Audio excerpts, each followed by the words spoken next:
Bismillahirrahmanirrahim. Assalamualaikum warahmatullahi wabarakatuh. Perkenalkan, nama saya Gading Ambamuti Krisma Putra. Saya dari kelas D3 Teknik Elektronika, Kuliah Teknik di Bandung. Di sini saya akan menemukan alat saya, yaitu sistem kontrol dan monitoring tempat penetasan telur ayam dengan DHT11 berbasis SCADA atau Supervisory Control and Data Acquisition. Tugas ini merupakan salah satu proyek akhir dari mata kuliah Sistem Kendali Telemetri dan Terdistribusi.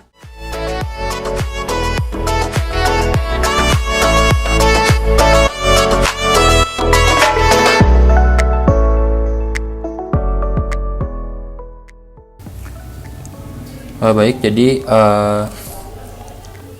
kita akan coba untuk menggunakan HMI dari Wonderware InTouch untuk melakukan kendali dan juga monitoring sistem kontrol dan monitoring tempat penetasan telur ayam dengan DHT11 berbasis SCADA atau Supervisory Control and Data Acquisition.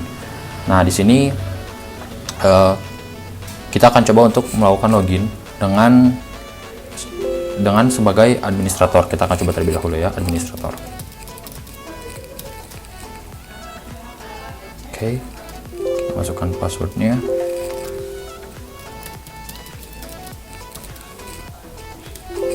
Nah, ya, ini sudah masuk, dan ketika sudah masuk ada alarm, harus diaktifkan terlebih dahulu. Nah, kita akan lihat terlebih dahulu di dalam HMI ini ada apa aja, dan kita bisa lihat ada mandatory, tentunya ada mandatory untuk start stop sistem SCADA, lalu ada on off lampu, ada juga kipas, dan ada sistem navigasi di sini, lalu ada database dan standby login, ada grafik suhu juga untuk melihat perubahan suhu dari waktu yang telah ada, lalu ada juga alarm, dan juga ini alarm juga ya, data alarm. Nah, selanjutnya kita akan terlebih dahulu mengenal apa saja yang terdapat pada HMI ini. Kita akan buka terlebih dahulu mengenai PFD-nya atau proses flow diagram. Nah, berikut adalah PFD atau proses flow diagram menggunakan 4 komponen utama, yaitu ada komputer atau PC yang terhubung dengan Arduino Uno tentunya, dan ini untuk sebagai akses HMI-nya. Lalu yang ketiga ada lampu juga sebagai aktuator pertama, dan ada minifan atau kipas sebagai aktuator kedua. Jadi aktuator minifan dan lampu ini digunakan untuk menjaga kestabilan suhu pada tempat penetasan telur ayam seperti itu. Lalu selain itu berikut ada block function diagram. Block function diagramnya seperti ini, di mana microcontroller terhubung dengan sensor suhu, lalu terhubung dengan lampu, kipas, dan komputer. Nah, sensor suhu ini dia akan memberikan sinyal, akan memberikan input nilai value suhu kepada microcontroller. Untuk selanjutnya pada microcontroller ini nanti diolah supaya ada tindakan dari dua aktuatornya, yaitu lampu dan kipas. Nah, lalu sinyal value ini yang didapatkan pada sensor suhu ini akan ditampilkan pada HMI Wonderware InTouch seperti itu. Dan yang ketiga ada piping and instrumentation diagram. Nah, berikut adalah piping and instrumentation diagram menggunakan temperature controller. Temperature controller ini dia akan mengatur lampu dan juga kipas, dan sinyal yang dihasilkan oleh atau aktuator ini akan mempengaruhi nilai suhu pada tempat penetasan, sehingga nanti nilainya akan dibaca oleh temperatur transmitter atau DHT seperti itu ya. DHT akan memberikan sinyal kepada Arduino dan akan memberikan value nilai temperatur yang terbaca pada tempat penetasan telur ayam seperti itu. Nah, jadi sebelum masuk ke part selanjutnya, untuk tempat penetasan telur ayam ini biasanya untuk suhu idealnya adalah 37 sampai dengan 41 derajat Celcius. Namun untuk demonstrasi alat pada kali ini saya men-setting pada 32 sampai 35 derajat Celcius dengan tujuan untuk mempersingkat waktu, mengefisienkan waktu pada saat demonstrasi alat seperti itu. Nah, untuk administrator ini dia memiliki akses selain 3 navigasi yang telah ditunjukkan tadi, dia juga memiliki akses loop diagram apa aja sih yang ada di loop diagram. Nah, di loop diagram ini ada 3. Pertama ada loop diagram dari sensor DHT11, lalu ada loop diagram dari aktuator kipas, dan juga ada loop diagram dari aktuator lampu. Kita akan terlebih dahulu buka. Nah, ini dia loop diagram dari sensor DHT11, di mana equipmentnya menggunakan terdapat SL-line dan juga adaptor 5 volt DC, lalu ada sensor DHT11 dan terhubung dengan Arduino, di mana keseluruhan dari sumber ini atau VCC ini dihubungkan ke satu field junction di field junction seperti itu, dan sinyalnya nanti akan dimasukkan kepada HMI SCADA. Nah, di sini juga terdapat spesifikasi dari DHT11. Kita akan lihat. Nah, ini dia spesifikasinya dari DHT11 dengan range suhunya 0 sampai 50 derajat Celcius dan akurasi plus minus 2 derajat Celcius. Selanjutnya ada tekan buka. Di sini juga terdapat dari Arduino-nya. Nah, ini spesifikasi dari Arduino menggunakan ATmega 328P dengan digital I/O-nya ada 14, analog I/O-nya 6 pin dan sebagainya ya. Oke, selanjutnya kita akan buka loop diagram kipas. Nah, loop diagram aktuator kipas ini menggunakan driver relay. Nah, relay ini bentuknya adalah relay modul yang sudah tersedia pada Arduino, di mana relay yang digunakan adalah relay 2 channel. Satu channel ini untuk kipas dan satu lagi untuk lampu, seperti itu. Kurang lebih loop diagramnya akan seperti ini. Jadi input relay akan mendapat output dari Arduino Uno, dan outputnya akan terhubung dengan kipas seperti itu. Sehingga nanti HMI SCADA-nya akan terhubung dengan Arduino untuk memberikan perintah aktuator kipas, entah itu perintah untuk on, baik itu on maupun off, seperti itu. Berikut adalah spesifikasinya kipas yang digunakan. Ada spesifikasi kipas yang digunakan seperti pada gambar ini. Lalu kita menggunakan relay tipenya yang 2 channel dengan tegangan supply 63 sampai 65 sampai 6 volt DC. Ya, seperti ini ya. Dan terakhir ada aktuator lampu. Ini juga sama loop diagramnya, kurang lebih seperti kipas. Namun pada aktuator lampu, jika kipas tadi menggunakan VCC 12 volt, adaptor 12 volt sebagai pada rangkaian output relaynya. Nah, pada aktuator lampu loop diagram ini dia menggunakan AC line langsung 220 volt karena lampunya menggunakan lampu yang 220 volt. Kurang lebih rangkaiannya tidak jauh berbeda dengan yang ada pada kipas tadi. Berikut adalah spesifikasi lampunya. Ada spesifikasi lampu, lalu ada juga Arduino-nya seperti itu, dan tadi relaynya masih sama relay yang digunakannya ya. Nah, ini akan berbeda ceritanya apabila kita melakukan akses dengan operator, di mana operator ini tidak dapat mengakses loop diagram, jadi hanya mendapat akses dari PFD, BFD maupun PNID seperti itu. Dan administrator pun dapat melakukan configure user, dia dapat melakukan pergantian username maupun menambahkan orang yang dapat mengakses HMI ini, lalu dan juga bisa melakukan perubahan password seperti itu. Ya, kita akan coba untuk melakukan akses dengan operator.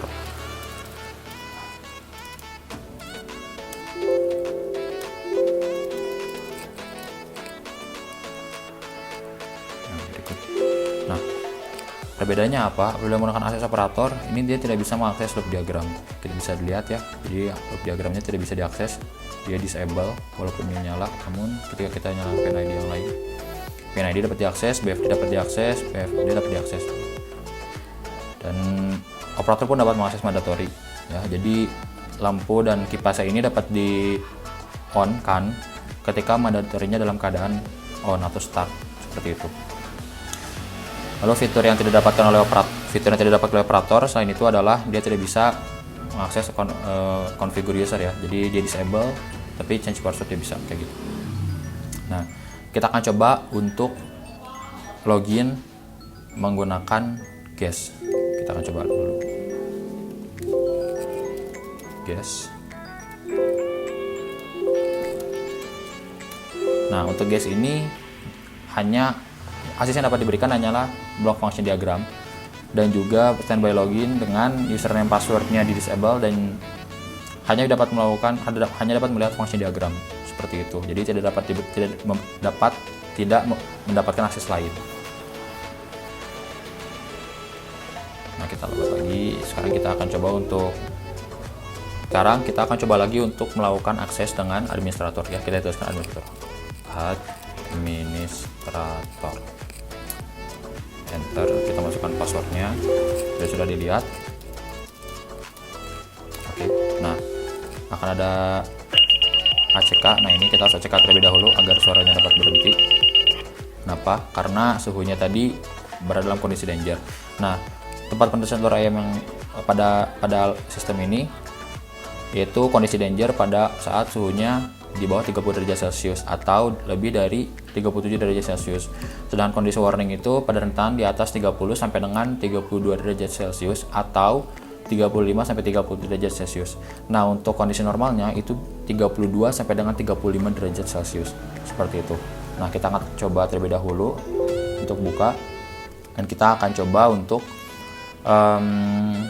mengkoneksikannya dengan database agar kita bisa melihat grafik perubahan, agar kita bisa melihat nilai perubahannya pada waktu-waktu tertentu. Kita konekkan, dia sudah connect, baru kita akan menghidupkan mandatory. Kita akan lihat ya. Nah, ketika mandatorinya di on kan atau di start, maka akses lampu dan kipas diberikan. Kita akan coba untuk menaikkan suhunya terlebih dahulu menjadi 32 sampai dengan 35 derajat Celcius agar sesuai dengan kondisi normalnya seperti itu. Nah, kita akan lihat perubahannya dapat dilihat. Untuk kondisi normalnya.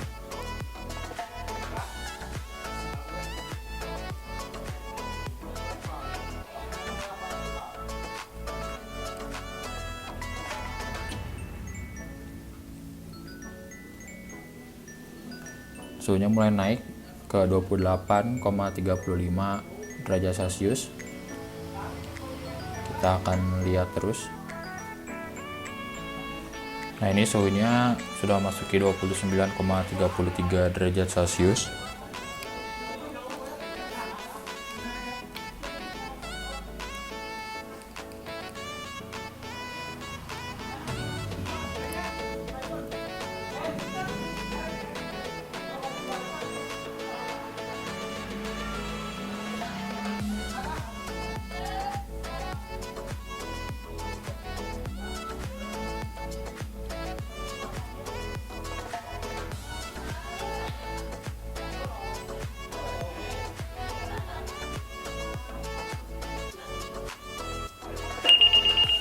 Nah, ini dia sudah masuki kondisi warning, maka alarmnya akan menyala. Kita harus ACK terlebih dahulu. ACK dilakukan sebagai tanda apabila operator sudah melihat atau pengguna HMI sudah melihat adanya perubahan suhu masuk dari satu kondisi menuju kondisi yang lain. Seperti tadi dari kondisi danger menuju kondisi warning. Artinya apabila tombol ACK-nya sudah ditekan dan alarmnya mati, maka artinya operator atau pengguna HMI-nya sudah melihat fenomena tersebut. Ya, suhunya sudah mulai naik mendekati 32 atau mendekati suhu normalnya, kondisi normal.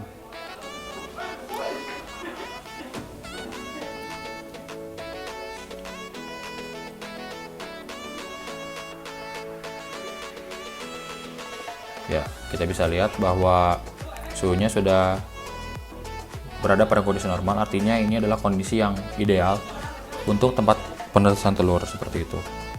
Nah, untuk rentang suhunya itu 32 sampai 35 derajat Celcius. Dan kita akan mencoba untuk melakukan suatu percobaan apabila suhunya berada di atas 35 derajat Celcius, dan kita akan lihat apakah yang terjadi pada HMI yang ada.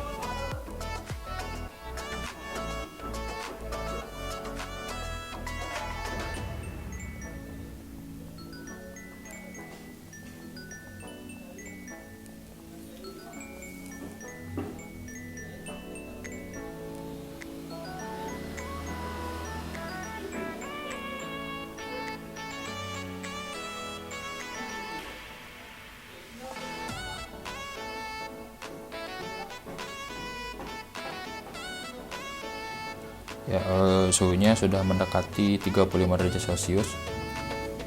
Kita akan lihat apa yang terjadi ketika suhunya lebih dari 35 derajat Celcius.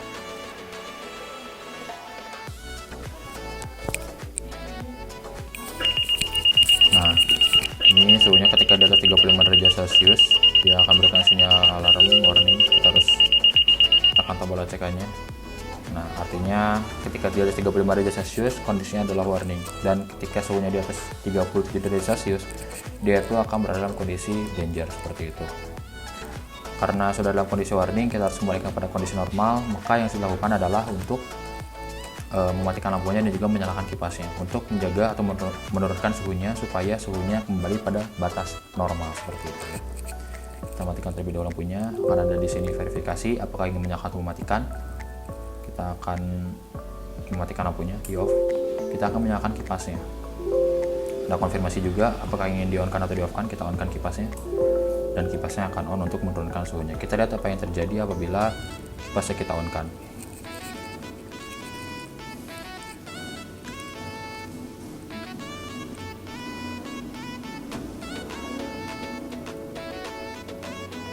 Nah, dia akan kembali kepada kondisi normal karena suhunya sudah memasuki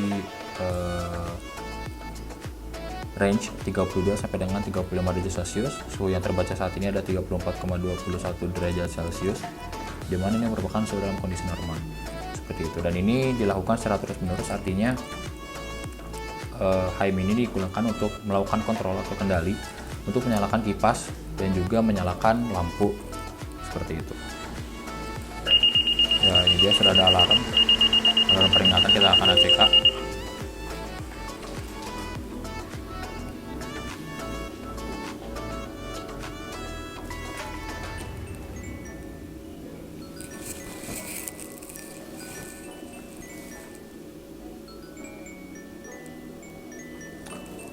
Kita akan lihat lagi, dan ketika suhunya sudah dalam kondisi warning lagi, berarti kita harus menyalakan lagi lampunya dan mematikan kipasnya. Kita akan matikan kipasnya, kita nyalakan lampunya.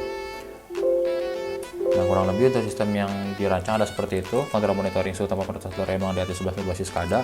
Artinya perancangan dilakukan untuk menjaga suhu yang ada pada tempat penetasan telur ayam, seperti itu. Karena untuk menghasilkan telur yang baik, maka suhu diperlukan adanya kestabilan suhu untuk menghasilkan hasil yang baik, seperti itu. Namun sekali lagi, disclaimer untuk video ini adalah setting yang dilakukan untuk suhu idealnya yaitu 32 sampai 35 derajat Celcius, sedangkan pada kenyataannya idealnya adalah 37 sampai 41 derajat Celcius. Kenapa kita tidak menggunakan 37 sampai 41 derajat Celcius? Karena hal ini dilakukan untuk mengefisiensikan waktu dan juga demonstrasi alat pada video kali ini.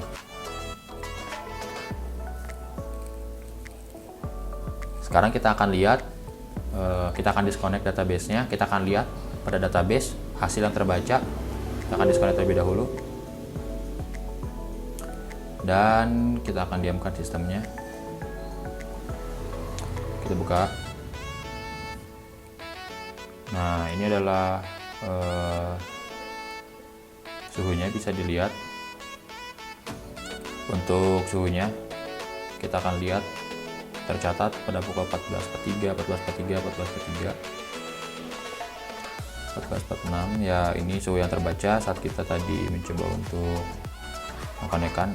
Suhu yang terbacanya seperti ini, artinya suhu yang tadi kita lihat pada HMI ini akan disimpan pada database, dan kita akan mengetahui perubahan suhu pada setiap waktunya, seperti itu. Ini dilakukan untuk melakukan atau mempermudah analisa terhadap hal-hal yang ketika kita nanti hal-hal tidak terduga, ini akan memudahkan kita untuk melakukan suatu analisa dan menentukan tindakan selanjutnya yang dilakukan untuk memperbaiki suatu sistem apabila terjadi suatu kerusakan, seperti itu. Dan ini ada database. Lalu kita kembali lagi kepada ini, bagaimana kondisinya apabila alat dalam kondisi maintenance. Nah, alat dalam kondisi maintenance ini dia akan melakukan koordinasi. Nah, kita kasih terlebih dahulu. alat dalam kondisi maintenance, dia akan melakukan tindakan. Artinya ketika alatnya dalam kondisi maintenance di field, ketika saklar, dan di sini kita menggunakan saklar sebagai trigger maintenance-nya. Apabila saklar ditekan, maka HMI tidak bisa dikontrol. Artinya sistem kendali tidak bisa dilakukan melalui HMI. Kenapa? Karena untuk meminimalisir kecelakaan yang terjadi pada lapangan seperti itu ya. Nah, kita akan coba untuk menekan tombol maintenance-nya. Tombol maintenance ada di sini, di belakang box controller. Kita akan coba. Nah, pada saat tombol maintenance ditekan, maka seluruh sistem otomatis akan mati. Artinya aktuator akan kondisi off, baik itu aktuator lampu maupun kipas dalam kondisi off. Mengapa demikian? Hal ini untuk meminimalisir kecelakaan pada saat terjadi atau pada saat melakukan maintenance di lapangan seperti itu. Operator dan administrator tidak dapat melakukan suatu tindakan yang berasal dari HMI seperti itu. Nah, ini adalah kondisi ketika maintenance. Selanjutnya kita akan lihat apabila maintenance-nya ini kita off-kan lagi. Artinya ketika maintenance sudah dilakukan, perawatan sudah dilakukan, perbaikan sudah dilakukan, kita akan lihat apa yang terjadi apabila maintenance-nya kita off-kan lagi. Nah, ini yang terjadi. Ketika maintenance-nya di-off-kan, maka mandatori dapat diakses, lampu dan kipas pun dapat diakses apabila mandatori dalam kondisi on. Berbeda dengan pada saat tadi, kondisi maintenance, ini kita akan coba lagi kondisi maintenance. Nah, ini mandatorinya tidak dapat diakses, lampunya tidak dapat diakses, kipas tidak dapat diakses karena mandatorinya pun tidak bisa diakses. Hanya dapat melihat bagian loop, PNID, BFD, dan PFD, serta melihat perubahan pada suhu atau temperatur yang dibaca oleh sensor seperti itu. Kita akan off-kan lagi maintenance-nya, kita akan lihat perubahannya terjadi. Kita akan nyalakan mandatorinya, dan ini sudah bisa diakses seperti biasa. Nah, seperti itu. Jadi sistem akan bekerja seperti semula, seperti itu. Nah, mungkin untuk sistem HMI-nya seperti itu. Kita akan matikan terlebih dahulu. Kita akan coba melihat pada bagian ada tabel sekuensial di sini, tabel sekuensial yang telah dirancang. Nah, berikut adalah tabel sekuensial di sistem kontrol dan monitoring suatu tempat penetasan telur ayam dengan data seluruh berbasis SCADA, di mana kita menggunakan 4 input, ada input mandatori, input lampu, kipas, dan juga input maintenance. Kedua input, baik itu input lampu dan kipas, ini akan men-trigger aktuator. Input mandatori pun akan sebagai indikator awas sistemnya bekerja. Lalu ada input maintenance, input trigger maintenance juga. Selanjutnya ada perancangan outputnya.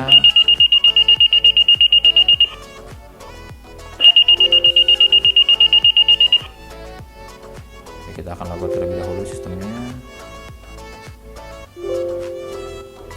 Terlebih dahulu, dan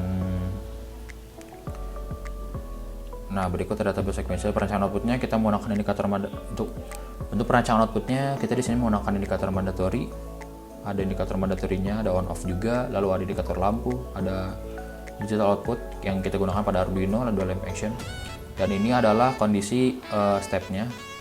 Jadi indikator mandatori adalah yang pertama kali dapat di-on-kan, lalu setelah itu kita dapat mengakses lampu dan juga kipas, baik itu secara bersamaan ataupun secara bergantian, tergantung dari kondisi suhu yang terbaca. Dan adalah input maintenance. Untuk perancangan outputnya, indikator yang pertama kali akan terbaca adalah indikator mandatorinya, lalu indikator mandatory off itu ketika terakhir saat kita ingin mematikan sistem. Lalu indikator lampu hampir sama dengan output relay dan juga output lampu, yaitu indikator pada PNID yang tadi telah kita lihat bersama-sama. Lalu ada masih indikator lampu dalam kondisi mati, lalu ada indikator kipas dalam kondisi nyala, indikator kipas dalam kondisi mati. Ada 7 step kurang lebih dari tabel sekuensial sistem kontrol dan monitoring suhu tempat penetasan telur ayam dengan data 11 berbasis SCADA. Kita akan lihat juga mengenai, nah sekarang kita akan lihat mengenai loop diagramnya. Kita akan lihat terlebih dahulu loop diagramnya. Nah, berikut adalah loop diagram.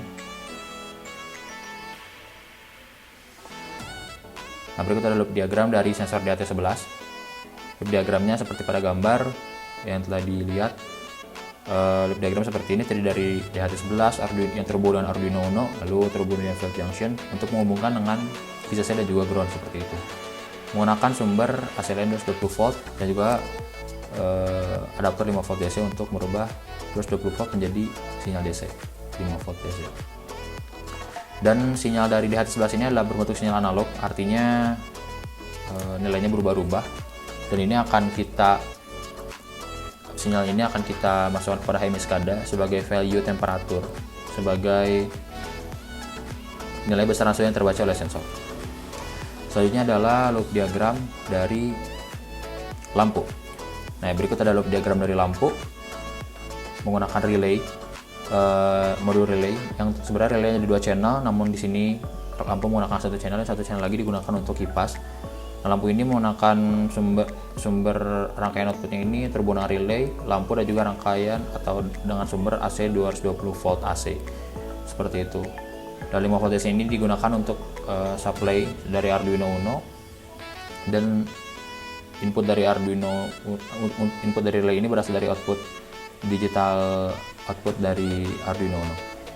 Lampu ini akan masuk pada HMI juga, dan berbeda dengan DHT tadi. Apabila pada DHT tadi perintah value temperatur akan diterima oleh HMI SCADA, nah pada lampu ini SCADA yang akan men-trigger lampu untuk on atau off seperti itu, dan ini didasarkan pada kondisi value temperatur yang terbaca. Selanjutnya ada loop diagram, terakhir ada loop diagram kipas.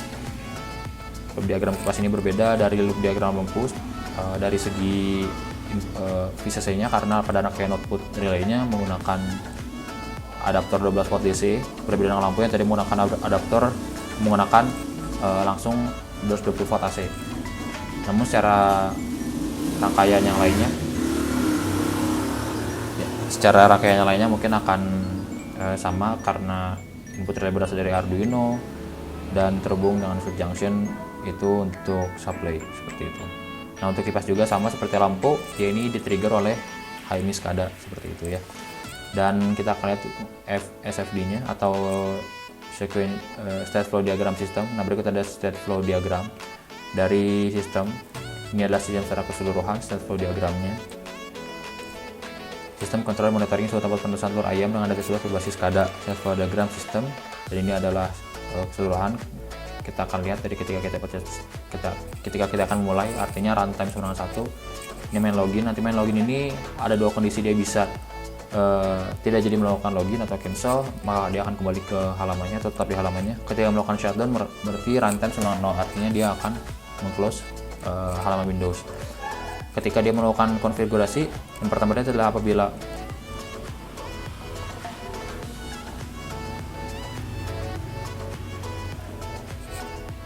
administratornya sama dengan 1, lalu operatornya 0 dan guestnya 0, maka dia akan login dengan nama sebagai administrator.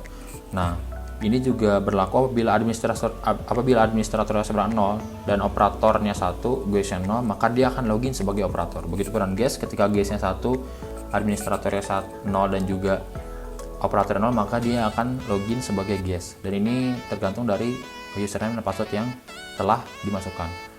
Seperti itu, dan ini seperti ini bisa dilihat administrator apa aja sih yang dapat diakses oleh administrator. Dia dapat mengakses, yang pertama ada configure user, lalu dia dapat mengakses change password juga, dan navigasi yang dapat diakses. Nah, pada navigasi nanti ada lagi state diagramnya. Ini mengapa ada state-nya? Karena akses yang diberikan kepada administrator dan operator pada navigasi ini berbeda. Perbedaannya pada bagian loop diagramnya.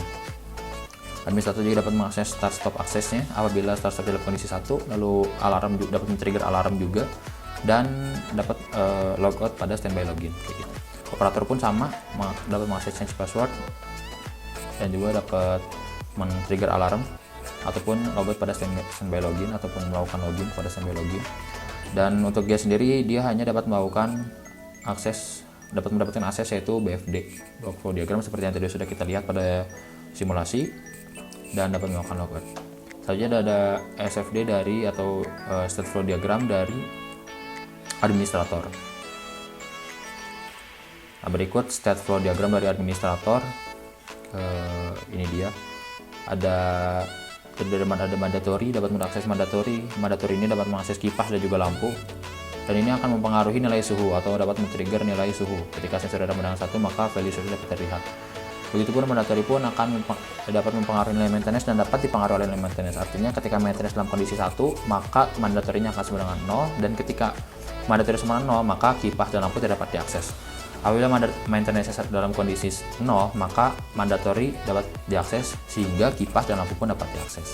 Seperti itu. Dan ini seperti sudah dilihat, akses yang dapat diberikan kepada administrator.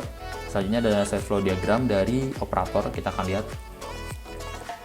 Nah, ini merupakan set flow diagram dari operator.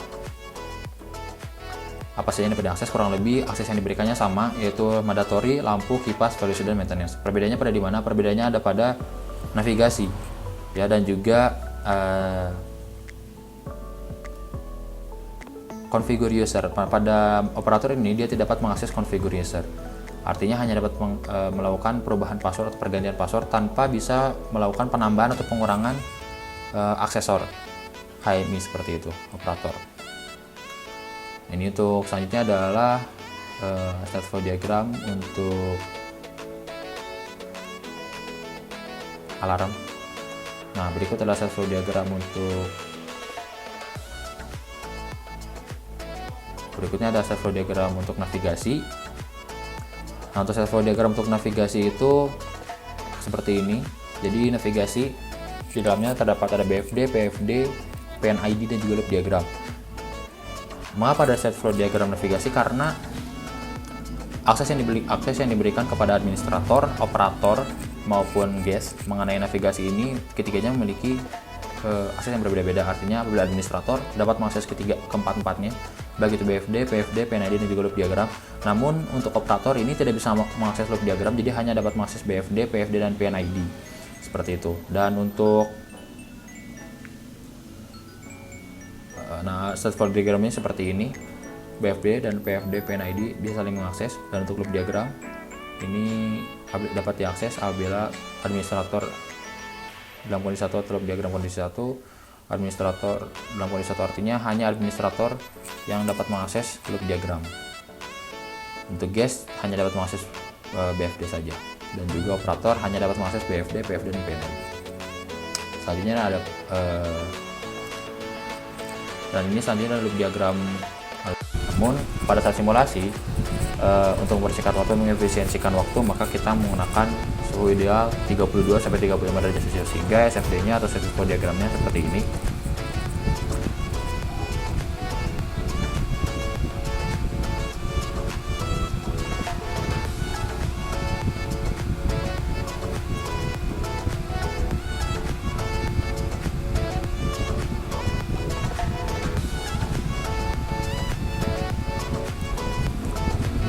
Sehingga SFD-nya atau set flow diagram seperti ini, ya, kondisi danger ketika dia berada di bawah 30 atau dia berada di atas 37 derajat Celcius suhunya. Lalu ini adalah danger blink, artinya kondisi berkedip dan tidak mengeluarkan alarm atau mengeluarkan suara bunyi, dan ACK-nya ketika ACK-nya sama dengan 1, maka dangernya tidak akan berkedip dan bunyinya akan menghilang. Berlaku juga pada saat kondisi normal danger blink. Nah, untuk normalnya kita bisa lihat ini adalah 32 sampai dengan 35 derajat Celcius pada saat simulasi, dan 30 sampai 35 derajat Celcius simulasi. Untuk warningnya itu 30, antara 30 sampai 32, atau 35 sampai 37 derajat Celcius. Dan ini untuk set flow diagramnya. Sekali lagi untuk disclaimer, pada saat simulasi demonstrasi ini saya menggunakan suhu ideal 32 sampai dengan 35 derajat Celcius. Sedangkan pada kenyataannya itu pada umumnya suhu ideal untuk satu rem itu 37 sampai dengan 41 derajat Celcius. Mengapa saya menggunakan 32 sampai 35 derajat Celcius? Ini digunakan untuk mengefisiensikan waktu pada saat demonstrasi alat, sehingga saya membuat dua set flow diagram untuk kondisi saat simulasi dan juga saat kondisi ideal atau pada saat perancangan. Seperti itu. Diagram hasil loop diagram kurang lebih seperti ini. Terdapat DHT 11 spek. Kalau tadi kita bisa lihat ada 3 utama, loop diagram DHT 11, loop diagram kipas, dan juga loop diagram lampu, dimana ketiganya ini terdiri dari lampu spek, ada DHT11 specification atau Arduino specification, dan juga ada relay specification dan kipas specification. Artinya ini berbeda-beda. Ketika log diagram DHT11, maka akses spesifikasi yang dapat dilihat adalah sensor DHT11 dan juga Arduino. Nah, pada saat lampu log diagram yang dibuka, maka dapat membuka spesifikasi lampu, Arduino, dan juga relay. Begitu pada saat membuka log diagram kipas, kita dapat melihat spesifikasi dari kipas, Arduino, dan juga relay seperti itu.